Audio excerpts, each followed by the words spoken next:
기쁨의 시간 되게 하시고 드려지는 기도와 찬양을 통해 한 주간 학업과 관계 속에 지친 몸과 마음이 회복되는 기쁨의 시간 되게 하여 주십시오. 세상을 바라보며 나 자신의 영광을 위해 사는 것이 아니라 나를 지으신 이는 하나님이심을 믿음으로 고백하며 오직 하나님의 영광을 위해 사는 우리 친구들 되게 하여 주십시오. 다음 세대를 위해 헌신하시는 목사님과 모든 선생님들을 축복하시고 한 영혼을 섬기는 일에 더 큰 기쁨과 은혜와 사랑을 부어주십시오. 이제 말씀을 듣습니다. 성령 하나님, 이곳에 하나님의 임재가 가득하길 기도합니다. 말씀을 전하시는 목사님을 붙드시고 선포되는 말씀을 통하여 한 영혼이 변화되는 시간 되게 하여 주십시오. 우리의 예배를 기쁘게 받아주시고 우리를 통해 홀로 영광 받으실 하나님을 찬양하오며 예수 그리스도의 이름으로 기도드립니다. 아멘.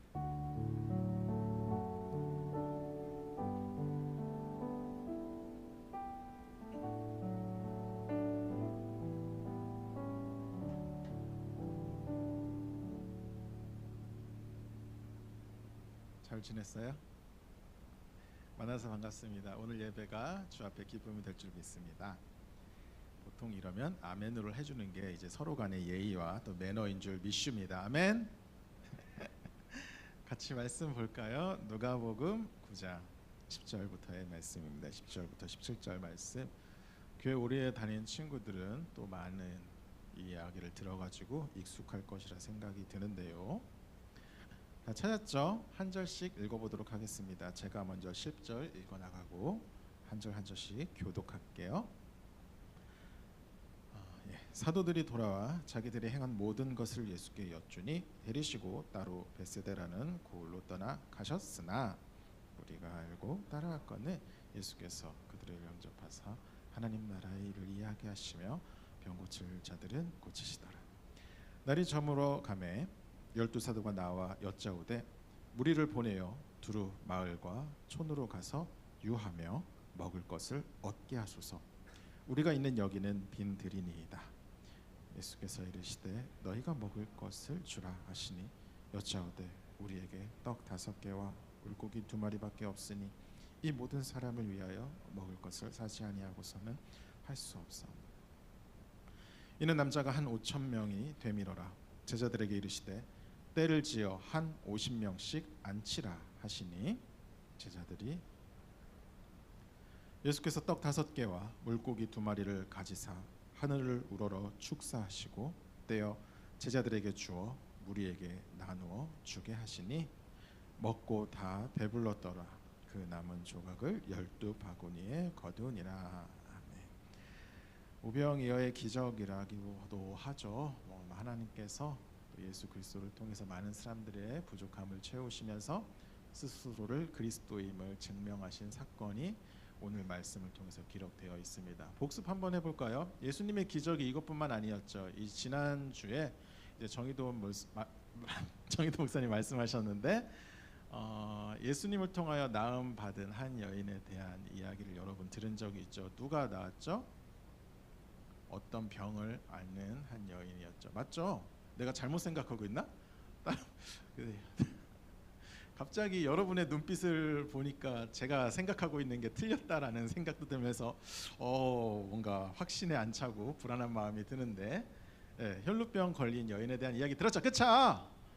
그 이야기를 통해서 우리가 누구의 사랑을 알 수 있다? 하나님의 사랑을 알 수 있다. 우리가 절박하고 우리가 세상에 힘들어서 하나님께 원망할 때도 있지만 그래도 찾아갈 곳이 있고 우리의 도움을 요청할 수 있고 그 모든 것들이 하나님께서 우리 모든 것을 채워주기 위한 하나의 준비의 과정이며 증거라는 것을 여러분 그 말씀을 통해서 배웠으리라 생각합니다. 모든 것이 지금 당장 느껴지지 않는다 할지라도 하나님의 사랑의 표현이라는 것을 잘 기억했으면 좋겠습니다. 여러분 하나님의 사랑받고 있대요.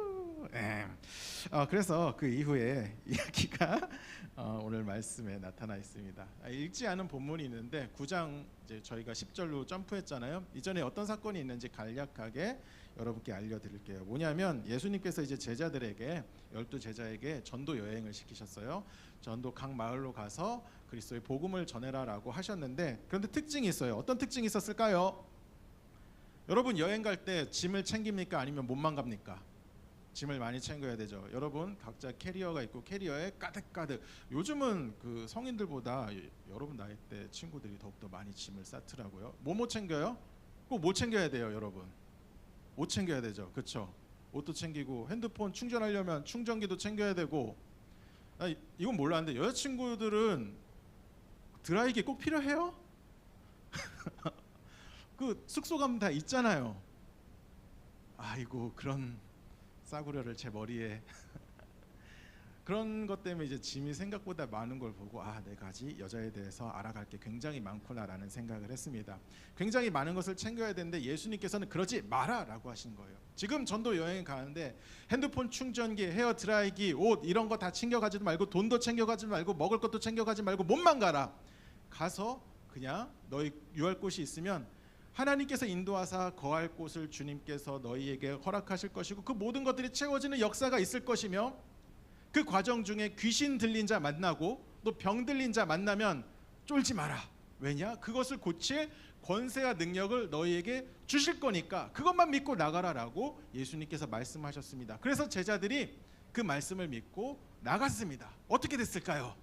기적 같은 일이 일어났죠. 지금 우리로도 상상할 수 없는 모든 것들이 채워지고 자기의 말씀 통해 그동안 예수님의 기적을 옆에서 보기만 했는데 예수님의 기적을 스스로 자기 입으로 통해서 귀신이 떠나가고 그 다음에 병든 자가 고침받는 그런 놀라운 현장을 자기가 주체가 되어 그 모든 것들을 이루는 놀라운 사역의 현장에 그들이 가게 됨으로 말미암아 정말 놀라고 기쁨을 느꼈을 것이 분명합니다. 아마 그랬을 거예요. 그런 그들이 돌아온 다음에 일어난 이야기가 바로 우리 오늘 본문의 말씀이라고 할 수 있죠.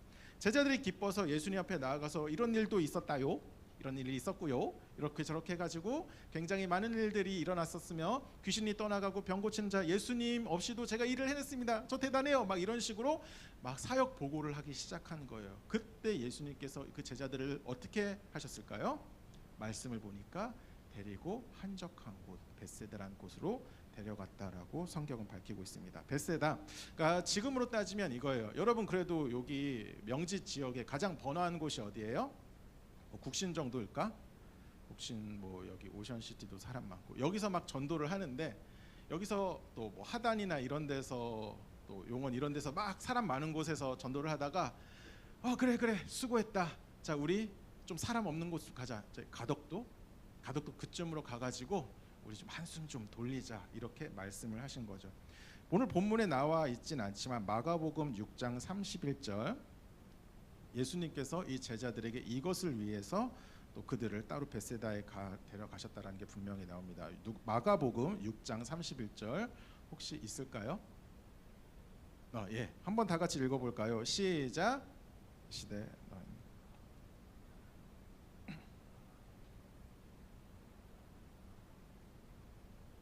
그렇죠. 그런 사역 보고를 할 때 너희는 한적한 갑자기 사라지니까 당황스러운데요. 오늘따라 그 자막이 굉장히 신속하네요. 한적해 가서 잠깐 어떻게 하라? 쉬어야 돼요, 여러분. 쉬는 거 굉장히 중요합니다. 여러분 너무 공부 열심히 하지 마세요. 공부하고 쉴 때 쉬어야 됩니다. 아멘. 알아서 잘 쉬고 있어요? 저는 좀 쉬고 싶습니다. 여기까지 하겠습니다. 쉬어야 된다. 그러니까 물론 이 쉰다는 게 모든 걸 다 내던지고 풀어진다는 건 아니에요. 한적한 곳에 예수님께서 가셨을 때 뭘 하셨냐? 하나님과 교통하시며 기도하셨죠. 이제 너희 사역을 점검해라라는 뜻이에요. 열심히 했지. 물론 그것들이 다 하나님의 인도함에 일어난 일이지만 그래도 하나님 앞에 나가서 그분과 교통하면서 자신의 사역을 점검하고 영적으로 안식을 누려야 할 때다라고 예수님께서 말씀을 하신 거예요. 그래서 한적한 곳에 가서 쉴 때 그들이 이제 쉬게 하시려고 예수님께서 제자들을 데리고 벳세다로 가셨습니다. 그런데 문제는 예수님께서 너무 인기가 많았다는 데 있어요. 그냥 몰래 제자들과 함께 어딜 가려고 했는데 또 배까지 타고 가셨는데 수많은 사람들이 그 소식을 듣고 예수님이 쉬고 있는 그 현장에 사역 보고를 받아야 하는 그 현장에 예수님을 수많은 사람들이 찾아갔다고 합니다. 얼마만큼? 성인 남자가 몇 명? 몇 명이요? 5,000명. 자, 당시에는 여자의 수를 셋 다 세지 않았다? 세지 않았다. 남녀 차별 아닙니까? 라고 말하지 마세요. 당시 문화가 그런 걸 어떻게 했습니까? 성경도 하나님께서 우리가 속한 공간과 문화를 무시하지 않으세요. 성경도 그것을 기록했고 그에 따라서 사람들이 받아들일 수 있는 방식으로 기록했고, 그렇기 때문에 성경을 지금 우리가 갖고 있는 관점으로 그대로 해석하는 게 그게 가장 무식하고 그게 가장 잘못된 성경을 보는 방법입니다. 차별의 의사가 아니라 당시 문화를 하나님께서 사용하신 것을 우리는 생각할 줄 알아야 됩니다. 성인 남자가 몇 명? 5천 명. 그러면 당시 세워지지 않았던 남자 외에 여성도 있을 거고 또 여성분들이 같이 데려온 아이들도 있을 겁니다. 전문가들은 적어도 그 자리에 10,000명이 넘었을 거라고 이야기를 하고 있습니다. 10,000명, 사람이 많아요, 적어요? 적죠. 여기 300명도 안 되는데 이렇게 많은데 10,000명 얼마나 많을까? 예수님과 제자들은 그저 그 12명 플러스 1명 13명 정도밖에 안 되고 뭐 물론 따르는 사람이 몇십 명 있었겠지만 그래도 수많은 사람들이 예수님을 둘러섰을 때 그 느껴지는 위압감 한번 생각을 해보자고요. 그렇게 예수님 곁에 수많은 사람들이 있었고, 그래서 예수님은 그들에게 또 하나님 말씀을 전하기 위하여 빈들에 나갈 수밖에 없었다라는 좀 배경을 가지고 좀 생각을 했으면 좋겠습니다.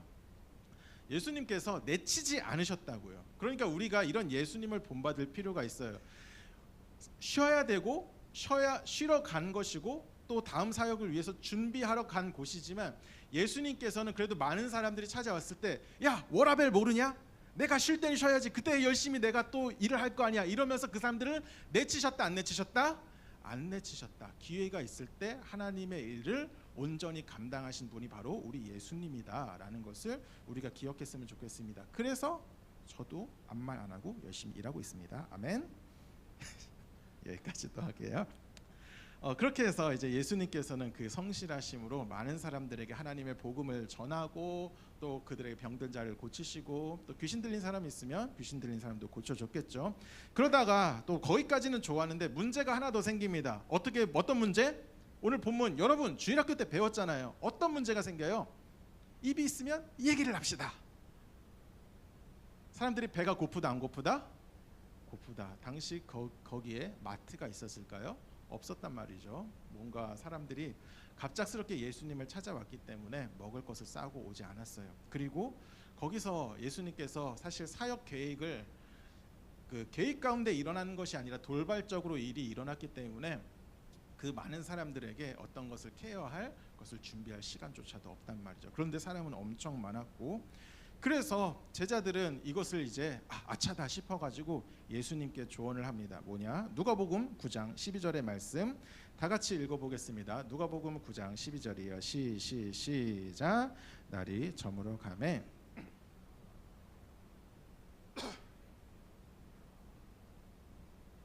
먹을 것을 얻게 하소서. 우리가 이들이 지금 마을과 촌으로 가야 합니다. 무엇을 얻기 위하여? 먹을 거. 우리가 다 줄 수 없잖아요. 먹을 걸 줘야 합니다. 그런데 우리가 놓치기 쉬운 단어가 하나가 있습니다. 뭐냐? 먹을 거 앞에 뭐하며? 유하며. 이거 뜻이 뭘까?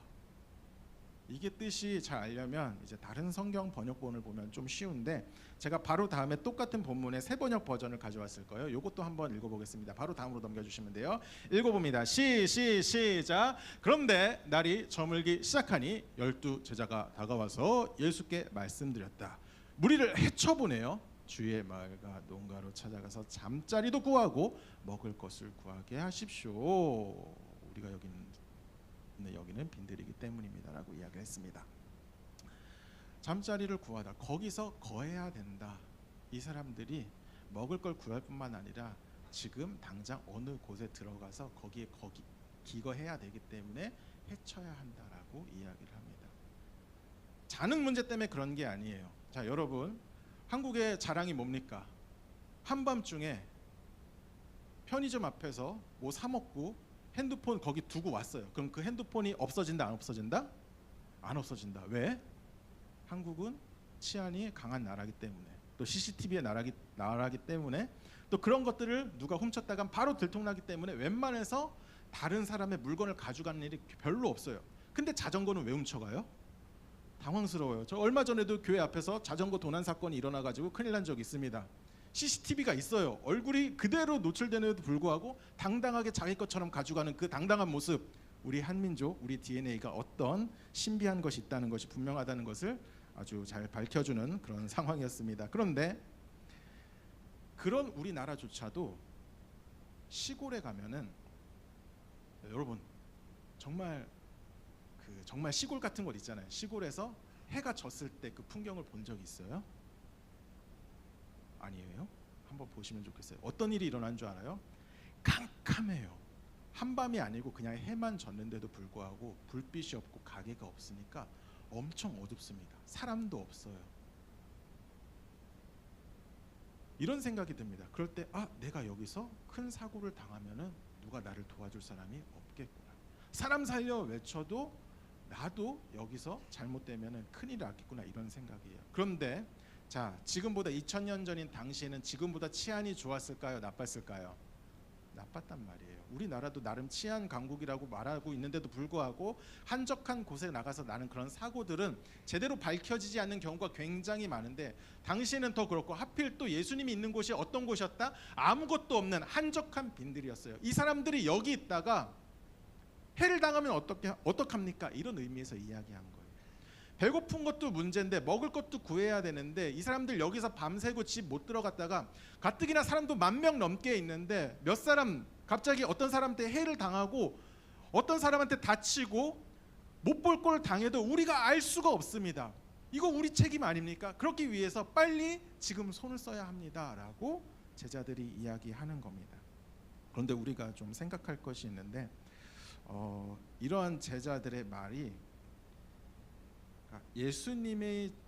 예수님을 바라보고 온 사람들에 대해서 어떤 문제를 해결해야 되는데, 이 사람들이 지금 빨리 흩어져야 한다라고 이야기를 하고 있는 이 상황에 우리는 좀 집중할 필요가 있어요. 자, 어떤 이야기냐? 혹시 그 제가 그림 동그랗게 그래프 같은 거 있는데 혹시 그거 보여주실 수 있으실까요? 자, 여러분, 유하다라는 그 단어, 이 헬라어 단어가 뭐냐면 카타료라는 단어 있는데, 사실 이게 다른 성경 본문면 어디 유하다, 기거하다라는 의미가 있는 것이 아니라, 자, 보면 유하며라는 의미도 있는데, 이제 무너지다, 무너뜨리다, 헐다, 패하다, 이런 의미가 굉장히 많다는 걸 볼 수 있어요. 여러분 글자 보이죠? 그러니까 이게 이 사람들이, 그러니까 제자들은 이 사람들이 지금 이 사람들을 위해서 이야기하는데, 결국 그 해결책이 뭐냐? 여기 있는 사람들이 지금 이 예수님을 바라보러 온 공동체가 다 무너지고 흩어져야만 이 모든 것들이 해결됩니다라고 이야기하고 있는 거예요. 그러니까 제자들이 바라고 있는 그 해결 방식은 지금 이런 것들이 연속성을 다 끊어내고 없던 것으로 해야 됩니다. 한 예수 그리스도를 보고 모인 공동체가 흩어져야 합니다라고 그것을 해결 방안으로 제시를 하고 있는 거예요. 이때 예수님께서 뭐라고 이야기하죠? 누가복음 9장 13절에 이렇게 이야기합니다. 예수께서 이르시되 너희가 먹을 것을 주라 하시니 여짜오되 우리에게 떡 5개와 물고기 2마리밖에 없으니 이 모든 사람을 위하여 먹을 것을 사지 아니하고서는 할 수 없나이다 하니라고 하셨어요. 너희가 먹을 것을 주라라는 것은 단순히 줄인 배를 채우라라는 말이 아니에요. 제자들은 지금 이 공동체가 흩어져야 한다라고 이야기하고 있어요. 이 사람들이 무너져야 된다. 하나님을 바라보고 온 사람들이 무너져야 되는데, 예수님께서 먹을 것을 구하라라는 것은 그냥 배를 채우라라는 것이 아니라 너희들이 흩으려는 이 공동체를 더욱더 모아서 견고하게 하라라는 의미가 있는 거죠. 예수 그리스도를 바라보고 온 형성된 그 공동체를 무너뜨림으로써 해결하는 것이 아니라 너희들은 그것을 지킬 생각을 해야 된다. 지켜나가고 오히려 더 견고하게 그 사람들이 공동체를 잘 유지할 수 있도록 노력해야 된다라는 의미에서 먹을 것을 채워주라라고 이야기를 하고 있는 겁니다. 여러분 지금도 이런 식으로 생각하는, 이 제자들처럼 생각하는 사람들 굉장히 많다는 거 아세요? 어른들이 가끔 이 나라의 무너지는 경제와 정치 상황, 안보 상황을 보면서 가끔 이런 생각을 합니다. 우리는 답이 없어. 이건 제 말이 아니에요. 김정은이 핵을 쏴야 돼. 그래야 다 그때부터 다시 시작하는 게 빨라. 이렇게 말하시는 분이 가끔 있어요. 뭔가를 고쳐 나가는 게 너무 엄두가 안 나니까 이거 완전히 다 싹 쓸어버리고 새롭게 시작하는 게 훨씬 낫다. 물론 이해는 갑니다. 자, 여러분 자동차가 이제 오래 타면은 많이 고장 나고 고치는데 돈이 많이 들어요. 그런데 그 고치는 돈이 때로는 마치 그 가격이 새 차를 사는 것과 비슷하게 돈이 들 때가 있어요. 그러면 여러분 같으면은 차를 고쳐요, 아니면 새 차를 사요? 누가 고친다 그랬어요? 볼 겁니다. 자, 새 차를 보통 사죠, 그렇죠? 그게 합리적인 소비라고 생각합니다. 기존에 고칠 수 없는 것은 고치는 것이 아니라 아예 싹 폐기해버리고 새로 다시 뭔가를 시작하는 거. 소비의 관점에서는 그게 맞아요. 뭐 그게 무식하다는 소리는 아니에요. 그렇게 해야 되는데 모든 것을 다 여기에 대입하는 건 문제라는 거죠. 한국 교회 썩었어. 이 나라 문제 많은 교역자들이 잘못을 저지르고 있어. 한국 교회 망해야 돼. 그 심정은 이해가 갑니다만 한국 교회를 세우고 다시 개혁을 해야 한다라는 그 이유로 교회가 망하고 무너져야 된다라고 외치는 사람들, 마음은 알고 심정은 알겠지만 그 방법이 과연 하나님의 방식일까? 그거는 한번 생각해 볼 필요가 있다는 거죠. 하나님은 단 한 번도 그런 식으로 일한 적이 없어요. 창조의 하나님께서 모든 것을 다 없애버리고 새로 만드시면 그게 편하겠죠. 말씀으로 다 하시니까. 그런데 하나님께서는 굳이 우리를 고치시고 또 고치시는 방향으로 뭔가 끊고 가는 게 아니라 연속성을 가지는 방식으로 일하신다는 것을 우리는 성경을 통해서 좀 발견할 줄 알아야 합니다. 아담과 하와도 그렇잖아요. 아담과 하와 최초의 인류가 죄를 졌을 때 하나님께서 다시 시작하자, 다 쓸어버리겠다라고 했나요? 아니요. 바로 그 자리에서 우리의 죄를 담당할 예수 그리스도를 선포하셨습니다. 모세가 하나님 앞에서 금송아지를 섬긴 그 이스라엘 백성을 향해서 어떻게 기도하죠? 하나님, 이들을 멸하실 거면 나도 똑같이 멸해 주십시오. 생명책에서 내 이름을 지워 주십시오라고 이야기합니다. 왜 그럴까요? 하나님이 진짜 멸할 것 같아서 무서워서? 아니, 하나님의 마음을 아니까. 하나님이 진노하셔고 그 율법에 따라서 그들을 없애버리는 게 맞는데 하나님이 그들을 향한 마음은 그들을 고치시고 죄를 졌지만 그들을 다시 새롭게 하는 게 하나님의 마음이라는 걸 아니까 모세가 그렇게 기도한 거예요. 에스겔 43장 11절 한번 다 같이 읽어볼까요? 에스겔 여러분 읽어본 적 있어요? 없나 보네요. 자, 다 같이 읽어보겠습니다. 시작. 만일 그들이 자기 행한 모든 일을 부끄러워하거든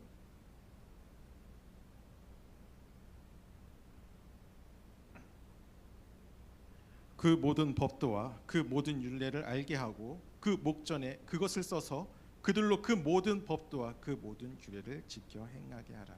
여기서 중요한 게 뭐냐면 첫 줄입니다. 자기들이 행한 모든 일을 부끄러워하거든. 이것만 보면은 이게 뭐 죄를 부끄러워할 수 있지 이렇게 생각하는데 배경을 알면 참 놀라운 본문이라는 걸 알게 돼요. 에스겔서 맨 나중에 보면 하나님께서 우리의 죄의 모든 문제를 해결하시고 우리의 원수가 다 싹 다 사라진 다음에 그 이후의 일들을 성전의 환상을 통해서 우리에게 알려주시는 본문이 나오거든요. 이 본문이 그 맥락 가운데 있는 거예요. 모든 죄의 문제가 사라지고 새 하늘과 새 땅이 왔을 때 우리는 그러면 어떻게 되냐? 물론 좋겠죠. 너무 좋고 기쁨을 누리면서 이전에 있던 슬픔과 그 모든 악한 것들을 그것과 상관없는 기쁨의 삶을 살 것이 분명합니다. 그런데 그런 우리 가운데 무엇이 있냐? 죄에 대한 부끄러움이 있다고요. 우리의 과거가 사라지지 않아요.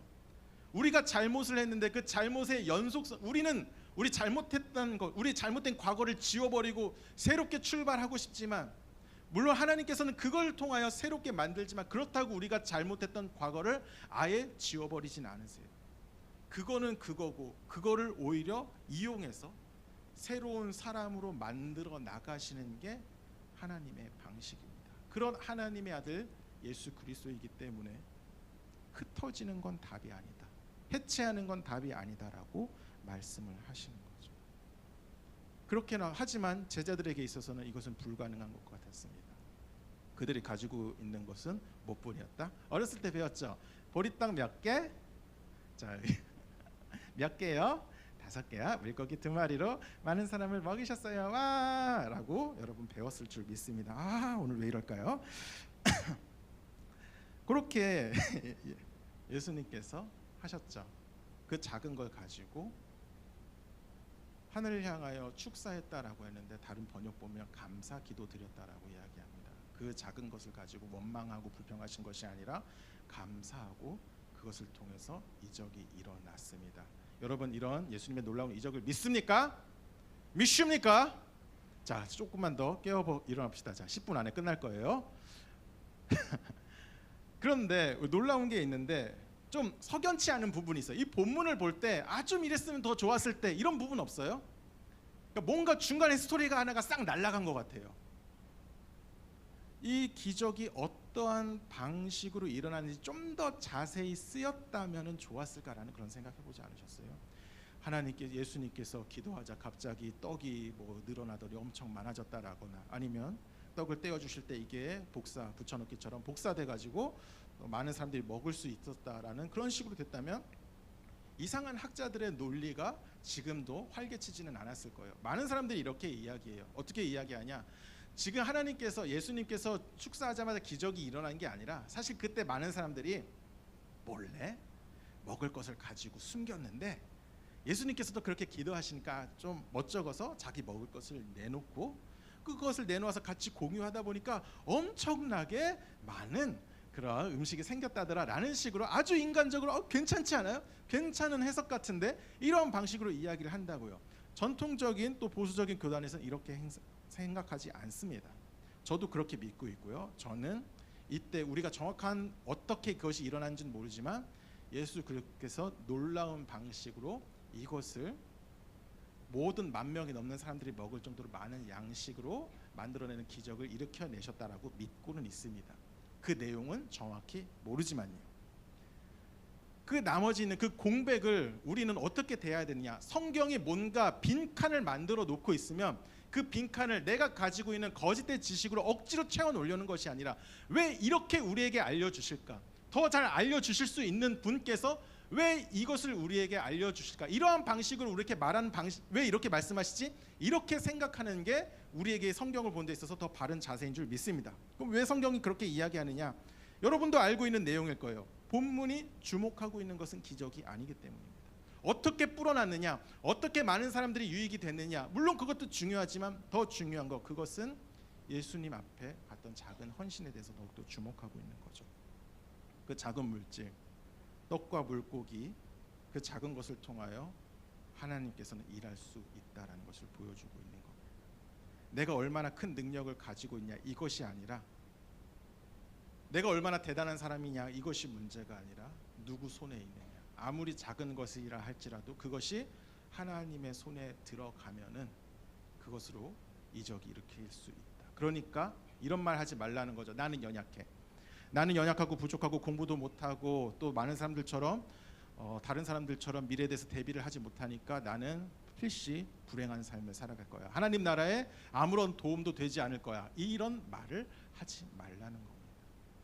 우리가 아무리 연약한 막대기 같다 할지라도 누구 손에 들리느냐에 따라서 그게 문제예요. 아무리 좋은 도구가 있다 할지라도 그 도구를 다룰 줄 모르는 사람이 그것을 휘두른다면 그것은 한낱 흉기에 지나지 않습니다. 하지만 다이소에서 파는 1,000원짜리 망치라 할지라도 장인의 손에 들어가면 그것으로 엄청난 작품이 나오는 겁니다. 우리가 가지고 있는 능력이 문제가 아니라 하나님 앞에서 우리가 하나님의 손에 있다는 것을 깨닫고 그분의 뜻대로 살아가려는 그 노력만 있다면 우리는 못할 것이 없다는 것을, 하나님의 뜻대로 살 수 있다는 것을 믿으셨으면 좋겠습니다. 아멘. 아멘. 그리고 나서 또 이 말씀은 우리에게 알려주고 있는 게 한 가지 더 있어요. 뭐냐? 왜 기적을 제대로 설명해내지 못하느냐? 실제로 기적의 한복판에 있지만 기적이 보이지 않았기 때문입니다. 어떤 의미냐? 사실 조금만 생각해보면, 당시 상황을 생각해보면 쉽게 알 수 있어요. 자, 여러분, 예수님의 제자는 몇 명? 12명. 그리고 당시 거기 있던 사람들은 몇 명? 10,000명. 그 10,000명한테 먹을 것을 나눠 주려고 하는데 여러분, 쉬웠을까요? 어려웠을까요? 빡셌을 거라 생각이 듭니다. 자, 먼저 50명씩 앉으라고 했습니다. 자, 10,000명이 되는 사람들한테 12명이 가서 50명씩 앉으세요. 50명. 거기 좀 많잖아. 떨어져. 이렇게 할 수 있지 않아요? 자, 어제 월간 축구가 있었습니다. 한 30명 안 되는 친구들을 데리고 왔는데 정말 감사해요. 주 안에서 즐겁게 교제했을 거라 믿습니다. 그런데 살짝 어려움이 있었어요. 우리 남자친구들 생각보다 말을 잘 안 듣더군요. 그래서 이렇게 하라면 좀 했는데 대체적으로 잘 들었습니다. 너무 좋았는데 조금만 더 말을 잘 따라주면 좋지 않을까라는 그런 생각이 잠시, 아주 잠시 들었습니다. 정말 이만큼요. 30명 컨트롤하는 것도 쉽지 않아요. 그런데 12명이 10,000명을, 그런데 그 12명이 10,000명한테 먹을 걸 다 줘야 돼요. 기적은 일어나고 있어요. 뭔가 먹을 게 많아요. 그런데 자, 여러분 계산해 보십시오. 자, 10,000 나누기 10이면 뭐예요? 빨리 계산해 봅시다. 자신 있게 손 들고 이야기합시다. 자, 833.333333이 나옵니다. 왜냐? 먼저 계산을 해봤으니까. 한 명당 맞나? 갑자기 그 자신이 없네. 문과라서 어쩔 수 없어요. 대충 800명에서 900명 되는 사람을 1인당 한 명이 상대를 해야 한다고요. 아, 저는 빵보다는 물고기가 좋아요. 단백질 좀 요즘 위주로 섭취하고 있거든요. 운동해가지고 좀 탄수화물 멀리하고 있습니다. 이런 사람도 있을 거고, 어떤 사람은 저 사람은 더 많이 주는 거고 여긴 적은 것 같은데, 이런 식으로 불평불만하는 사람들이 있었을 거라고요. 온갖 소리를 다 들으면서 그냥 주는 대로 먹지, 이런 식으로 제자들이 얼마나 힘들었을까요? 제가 이제 중간고사 기간에 정유도 목사님과 함께 여러분 응원한다고 간식을 갖고 또 응원하려고 학교 앞에 방문해서 간식 나눠주는 이벤트를 했었습니다. 경일고 손 들어봅시다. 경일고. 맞네요. 일단 경일고 학생들 참 먼저 미안한 말씀을 드립니다. 왜냐? 경일고 친구들이 많다는 건 알고 있었어요. 그래서 간식을 저희가 한 100개 가져갔나요? 200개 가져갔나요? 100개 정도 가져갔는데, 나오는 친구들 다 주려고 했던 게 아니에요. 그냥 우리 친구들 만나고 우리 친구들과 함께 같이 있는 옆에 있는 친구들 주려고 한 100개 정도를 가지고 갔어요. 그래서 이제 뻘쭘하게 써 있었죠. 남자 둘이 있는데 거기서 뭐 하고 있겠습니까? 이러고 있는데 애들이 나와요. 이제 모르는 애들인 것 같아요. 저도 이제 좀 아이니까 제대로 인사하지 못하고 이렇게 쭈그리고 있는데 그냥 지나갑니다. 지나가는데 이제 갑자기 아는 애 한 명이 나오는 거예요. 오, 막 이렇게 반갑게 맞이하면서 이제 간식을 하나 줬습니다. 근데 어떤 일이 일어나느냐? 옆에 있는 친구들 눈빛이 바뀌기 시작해요. 뭘 주네? 저건 무엇인가? 저 봉투 안에 든 것은 무엇인가 하면서 이제 옆에 봤던 친구들이 갑자기 몰려들기 시작합니다. 그래서 우리 간식은 100개밖에 없는데 학교 시간에 맞춰갔거든. 우리가 좀 더 먼 곳에서 우리 친구들만 불러야 되는데 너무 그 문 앞에만 있었어요. 그러니까 진짜 좀비 때처럼 와가지고 주세요 주세요 막 이러는데, 저는 요즘 친구들 되게 부유하고 잘 사는 줄 알았거든요. 되게 갈구하더라고요. 그래서 저는 우리의 이거 구별할 수 있는 겨력이 없었어요. 그래, 모르겠다. 너도 가져가라. 너도 가져가라. 어떤 친구는 저는 절 다니는데요. 그냥 가져가라. 그래, 뭐 어쩔 수 없지. 저는 세계로 다녀요. 그냥 가져가라. 정신이 없어요. 그냥 저는 혼자 있고 옆에서 이제 학생이 이렇게 둘러싸고 있으니까 무서워요. 애들이 나 어떻게 하는 게 아닌데. 그런데 몇백 명이 돼도 그런데 1인당 800명 넘는 사람이 먹을 거 줘요 이러고 있어봐요. 기적이 문제입니까? 지금 이 사람들한테 그걸 나눠줄 겨를도 없는 거예요. 예수님께서 이걸 보여주신 이유가 있습니다. 뭐냐? 이것이 잘못된 것이 아니고 기적의 한복판이 있으면서 그 기적을 목도하지 못하고 그 기적을 이루어내는 삶이 우리의 삶이라는 것을 보여주고 있는 거예요. 우리는 기적 가운데 살고 있습니다. 하나님을 알 수 없는 존재들이 하나님을 배우고 알아가고 그분의 뜻대로 살아가기를 노력하면서 그분에게 영광까지 돌릴 수 있으니까 우리는 이것을 기적이라고 이야기하죠. 하지만 그것에 준하는 감사한 마음이나 그것을 제대로 매일매일 인식하면서 살아가고 있지는 못합니다. 마치 대한민국에 있는 사람이 이 대한민국에 있는 것에 대한 감사를 느끼지 못하는 것이, 우리는 너무 은혜의 한복판에 있기 때문에 그것이 너무 익숙한 나머지 그것에 대해서 제대로 인식을 할 수가 없어요. 나쁘다는 게 아닙니다. 그러면서도 우리 삶은 기적이 일어나고 뭔가 좋게 일어나면은 우리는 우리 삶을 통솔하고 리더십이 있으면서 모든 것을 컨트롤하는 삶을 살 수 있을 거라고 생각하는데 그런 삶을 살지 못하고 이리저리 휩쓸리는 삶을 살아요. 여러분도 그렇죠. 공부에 바쁘고 봉사하는 친구들은 봉사하다 바쁘고 또 친구의 문제, 관계 또 가족과의 관계 문제 있는 친구들은 그 문제 해결하느라 바쁘고 많은 것들이 우리 삶에 있어서 고민거리로 다가옵니다. 그리고 하나하나 해결하는데 헥헥대고 마치 물에 빠져서 숨을 겨우 코만 내놓고 살아가는 것 같은 헐떡임 가운데 우리가 살아가고 있습니다. 그것이 주님의 인도한 방식일 수 있다라는 그게 잘못된 것이 아니다.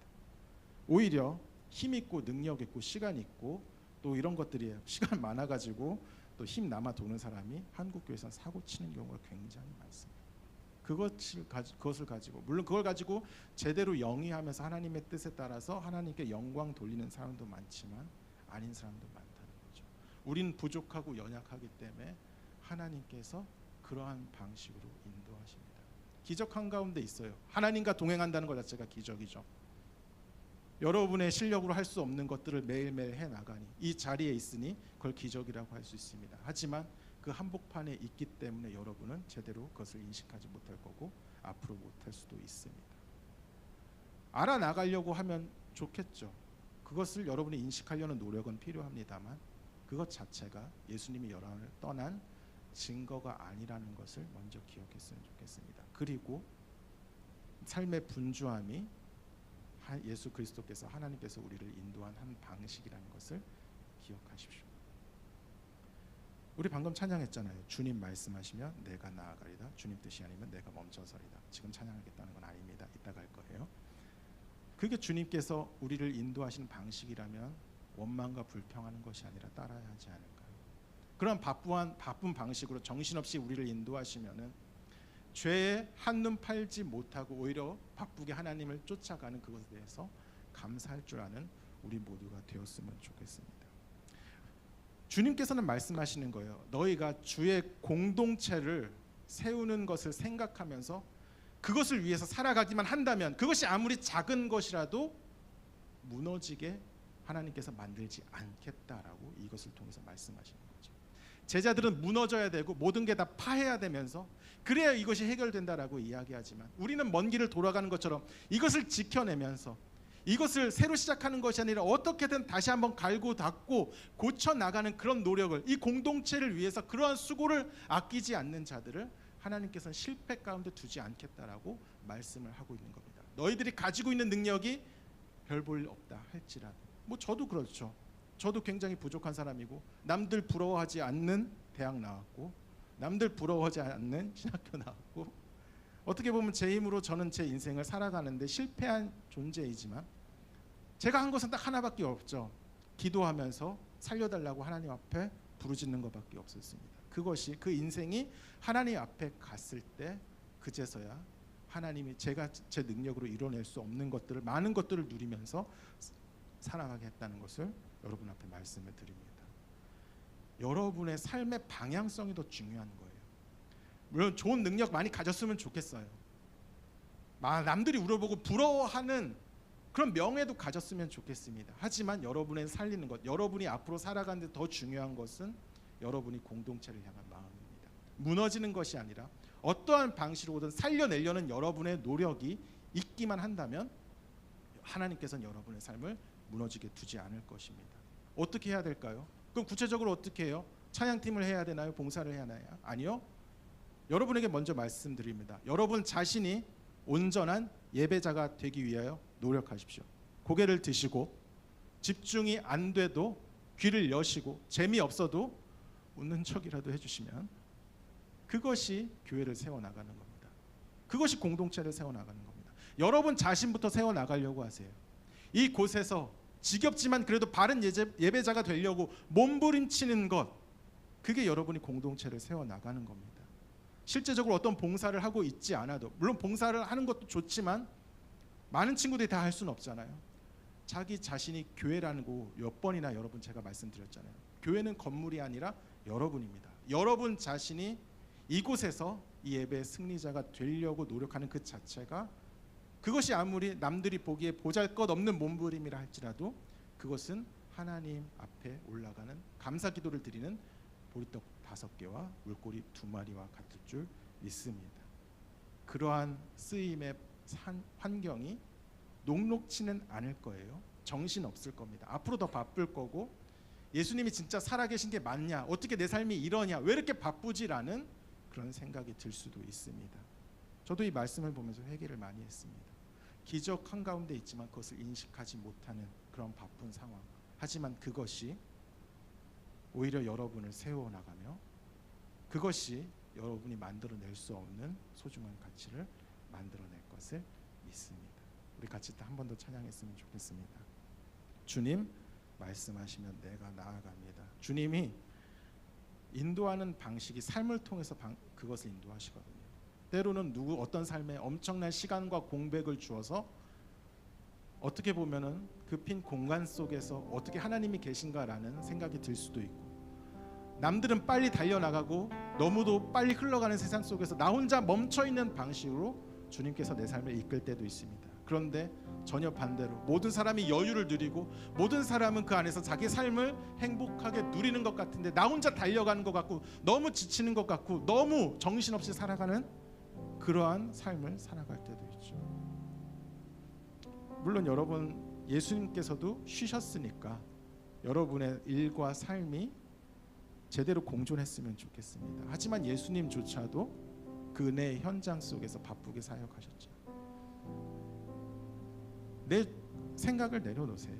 바쁘게 살아간다, 바쁘다, 내 삶에 많은 일이 일어난다라면 그것조차도 주님의 인도하심인 줄 알고 감사할 수도 있는 우리가 되어야 되겠습니다.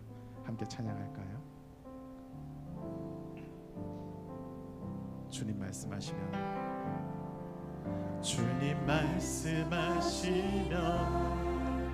내가 나가리다.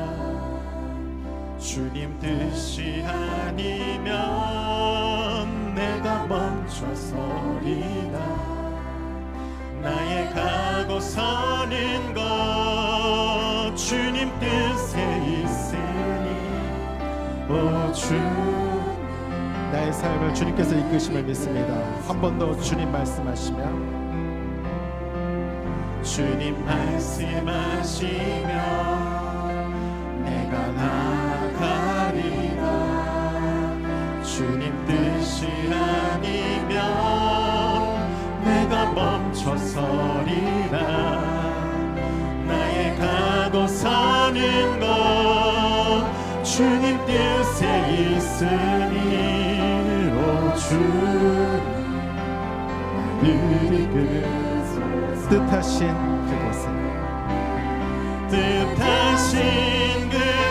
그곳에 나 있기 원합니다. 이끄시는 대로 순종하며 살리니 연약한 내 영혼 통하여 일하소서. 주님 나라와 그 뜻을 한 번 더 뜻하신 그곳에 나 있기 원합니다. 뜻하신 그곳에 나 있기 원합니다. 이끄시는 대로 순종하며 살리 연약한 내 영혼 통하여 일하소서. 주님 나라와 그 뜻을 오 주님 나를 이끌소서. 오 주님 우리 같이 기도하겠습니다. 내가 내 삶을 볼 때 온전하지 않는다 할지라도 주님께서 나를 포기하지 않고 주님께서는 그것에 오히려 덧대어 나를 고치시고 나를 새롭게 하는 방식으로 우리를 이끌어 가십니다. 주님께서 나를 이미 그렇게 이끌어 나가시니까 내가 내 삶에 과거에 아무리 큰 실수가 있고 또 아무리 큰 잘못이 있다 할지라도 내가 내 삶에 대해서 절망하는 것은 그것은 또 그리고 내 삶을 포기하는 것은 잘못된 생각과 행동인 것 같습니다.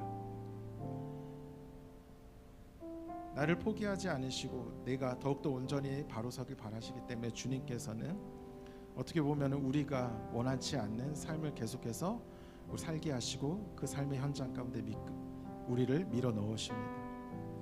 원치 않는 많은 일들, 또 원치 않는 많은 환란들, 너무도 바쁜 일정들 가운데 우리를 몰아넣으십니다. 하지만 그것은 의미 없는 시간이 아니라 하나님 앞에서 금같이 연단되는 시간이며 하나님의 뜻을 이루는 시간인 줄 믿습니다. 내 삶의 1분 1초도 주님께서 포기한 적 없으시고 나를 인도하신다는 기억하고 주님의 인도하시는 모든 삶을 받아들이면서 감사할 줄 아는 우리 모두가 되게 달라고, 내가 내 삶을 받아들이면서 내게 주신 모든 상황과 환경에 감사하면서 주님의 이끌림을 받는 그런 삶을 살게 해달라고 우리 주의 이름 부르면서 기도로 나아갔으면 좋겠습니다. 기도하겠습니다. 주여, 우리에게 은혜를 허락하여 주시옵소서. 하나님, 내가 내 삶에 주어진 모든 것들에 대해서 어떤 것들은 만족할 만한 것이 있고 어떤 것들은 너무도 불만족스러워서 바뀌어버렸으면 좋겠다는 것도 있습니다. 물론은 개혁돼야 할 것이 있겠고 또 어떤 부분은 나아야 되며 회복돼야 하는 부분도 있습니다. 하지만 어떤 부분은 주님께서 일부러 놔두시며 내 삶에 가시처럼 놔두시는 무언가가 있을 줄 압니다. 바울조차 그런 것을 버리려고 했지만 그래도 나중에 수용하면서 약할 때 오히려 강함 되시는 주님을 찬양하였습니다. 내가 나의 강건함으로 이룰 수 없는 것들을 주님께서 이루기 위해서 분주함 가운데 우리를 밀어내실 때, 주님 우리 모든 삶과 환경의 그런 것을 우리 밀어넣으실 때 오히려 그것에 대해서 원망과 불평이 아니라 때론 내 마음적으로 동의가 되지 않는다 할지라도 수용하고 그것에 대해서 감사할 수 있는 우리 모두가 되게 하여 주시옵소서. 주님께서 우리를 달리게 하시면 달려가겠습니다. 때로 멈춰서서 쉬라 하시면 쉬겠습니다. 그것이 내 뜻과 다르다 할지라도 아버지 주님께서 말씀하시는 그곳으로 내가 가겠습니다. 그것이 주님의 뜻이라면, 그것이 주님의 뜻이라면 내가 그렇게 하겠습니다. 뜻하신 그곳에 나 있기, 우리 같이 찬양했으면 좋겠습니다. 이끄시는 대로 순종하며 살리니 연약한 내 영혼 동하여 일하소서. 주님 나라와 그 뜻을 위하여 오 주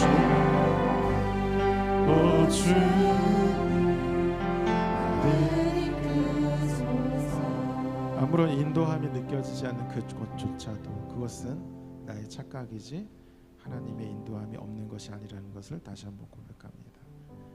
빨리 달려가게 하시면 달려가겠습니다. 멈추라면 멈추겠습니다. 그것이 가장 선한 길로 이끄시는 주님의 방식임을 인정하겠습니다. 감사드리며 예수님의 이름으로 기도합니다. 우리 함께 다시 한번 이 찬양으로 고백하면서 준비한 예물 드리겠습니다.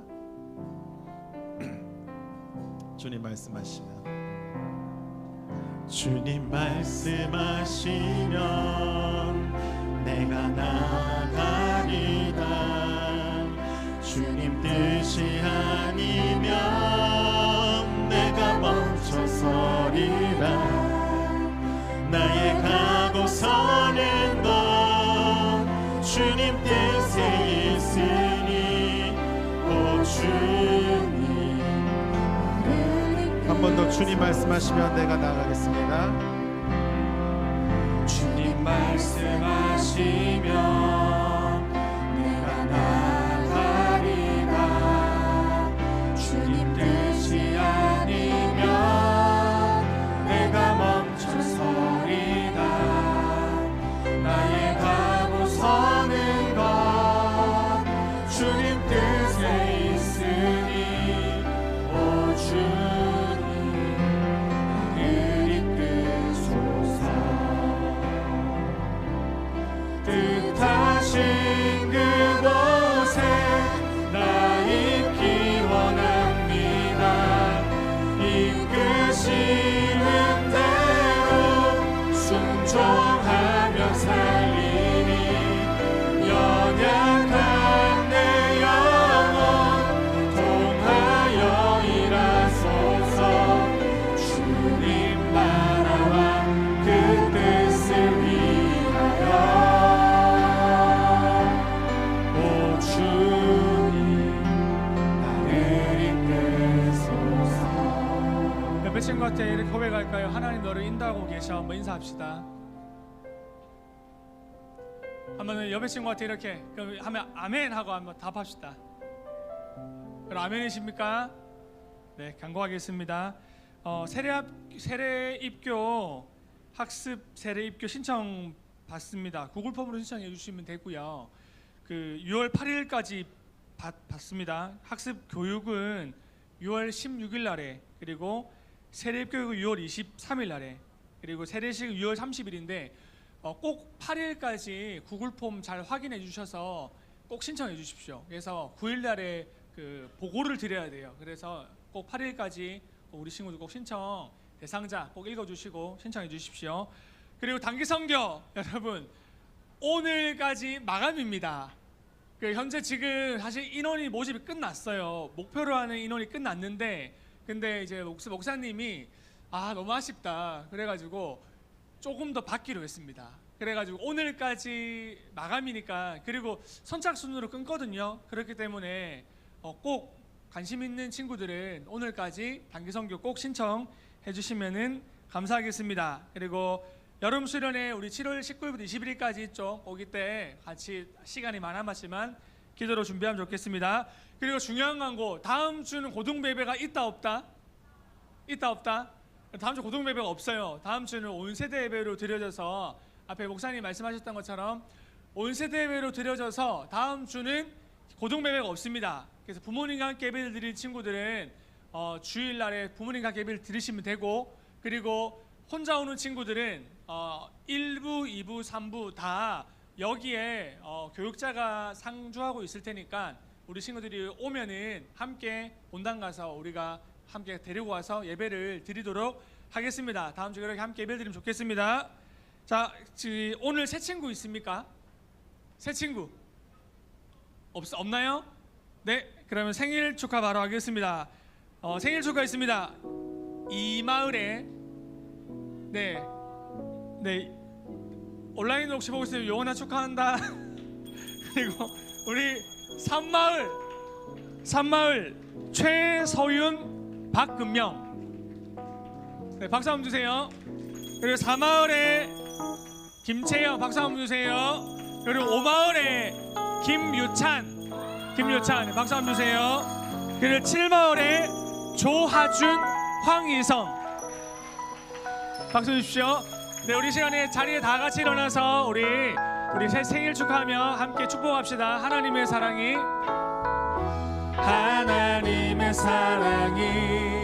당신의 삶 가운데 가득하기를 축복합니다.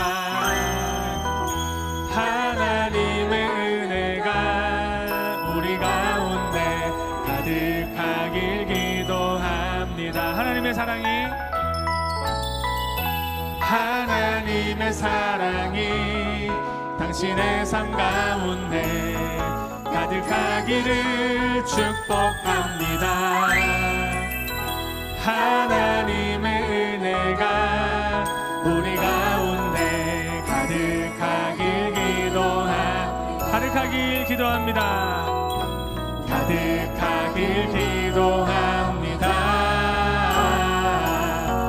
가득하길 기도합니다. 우리 서로에게 박수합시다.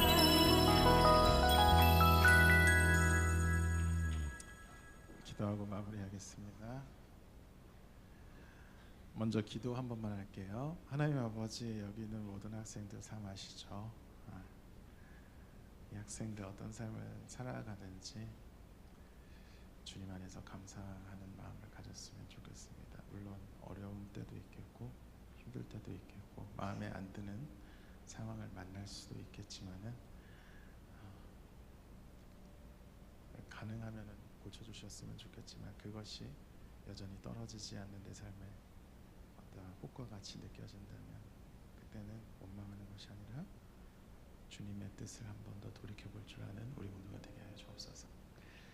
이제는 우리 주 예수 그리스도의 은혜와 하나님의 사랑과 성령님의 교통하심이 원망이 아니라 감사로 삶을 영위하고자 하는 모든 심령이 함께하길 간절히 축원하옵나이다. 아멘. 사랑하고 축복합니다. 수고하셨습니다.